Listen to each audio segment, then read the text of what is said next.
दोष किसका? उस समय लक्षण देश पर मिहिर वर्मा का राज्य था।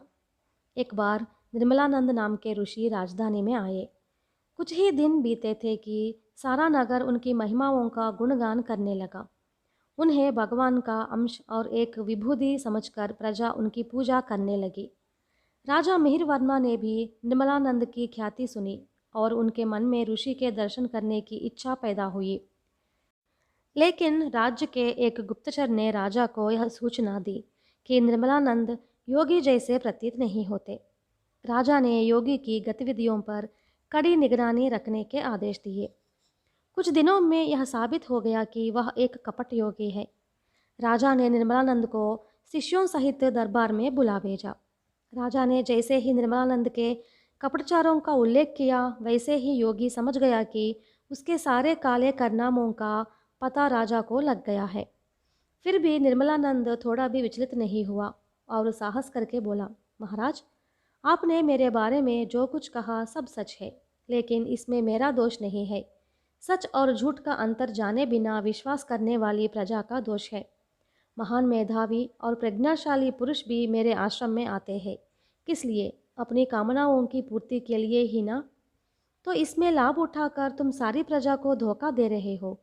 राजा मिहिर वर्मा ने क्रोधित होकर कहा, महाराज बताइए, इसमें मेरा क्या दोष है? ये लोग अपनी कामनाओं की पूर्ति के लिए भगवान की प्रार्थना करने की अपेक्षा मेरे आश्रम में आना ज़्यादा सरल समझ लेते हैं।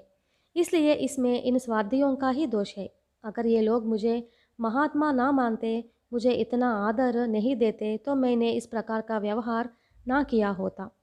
साथ ही एक बात और भी है, प्रजा ने जो मेरा आदर सत्कार किया है, तो इससे उसका कोई नुकसान नहीं हुआ।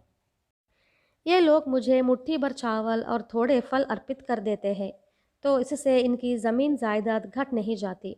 निर्मलानंद ने कहा। राजा मिहिर वर्मा निर्मलानंद का यह तर्क सुनकर विस्मय में आ गए। उन्हें कोई जवाब नहीं सूझा।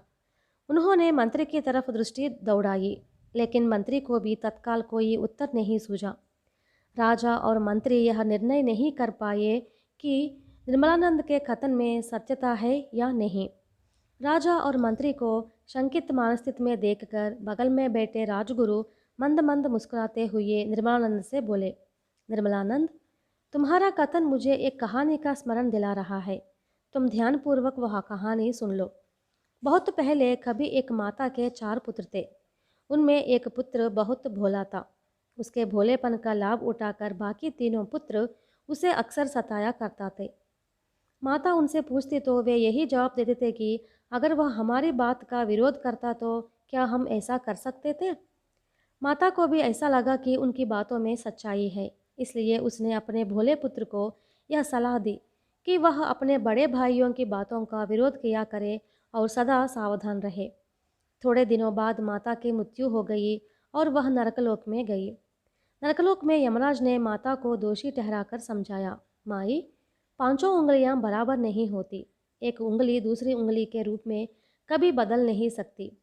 तुम्हारे भोले पुत्र को जब तुम्हारे दूसरे पुत्र सताते थे, तब तुमने उनकी बात का समर्थन किया, जबकि दोष तुम्हारे उन पुत्रों का था, भोले पुत्र का नहीं था। राजगुरु ने आगे कहा, बल ही न्याय है। यह कथन राक्षसत्व का बोध कराता है, न्याय का नहीं। किसी के भोलेपन का आसरा लेकर उसकी खिल्ली उड़ाने का प्रयत्न करना अपराध है। भोले लोग अपने प्रति होने वाले अत्याचारों के विरुद्ध विद्रोह नहीं कर पाते। इसे उनकी दुर्बलता कहा जा सकता है। इसलिए निर्मलानंद, मैं इस कहानी से तुम्हें सिर्फ यह बताना चाहता हूँ कि सारी मनवाजती के बीच एक प्रकार के भातृत्व का बंधन है। बड़ी बड़ी कामनाएं करना और उनकी पूर्ति के लिए लालायित होना, यह सचमुच ही उनकी दुर्बलता मानी जा सकती है। लेकिन उनकी दुर्बलता को आधार बनाकर तुम सुखपूर्वक जीने की कामना करते हो, इसलिए दोषी तुम हो। तुमने जो यह कहा कि तुम्हारे आश्रय में जाने से जनता का कोई नुकसान नहीं है, तुम्हें भेंट उपहार देने से प्रजा की कोई आर्थिक क्षति नहीं होती। उनकी आर्थिक क्षति भले ही न हो, पर उनकी दुर्बलताओं को भड़काकर तुम मानसिक तौर पर उनकी अपार क्षति कर रहे हो। इस स्थिति में अगर तुम्हें यहाँ दंड ना दिया गया तो जैसे नरकलोक में माता पर दोष लगा, वैसे ही यहाँ देश पर शासन करने वाले राजा पर दोष लग जाएगा। राजगुरु के वचन सुनकर निर्मलानंद ने लज्जित होकर सिर झुका लिया। राजा मिहिर वर्मा बहुत खुश हुए और राजगुरु से निवेदन किया कि वे ही यह निर्णय करें कि निर्मलानंद को उसके कपट आचरण पर क्या दंड दिया जाए।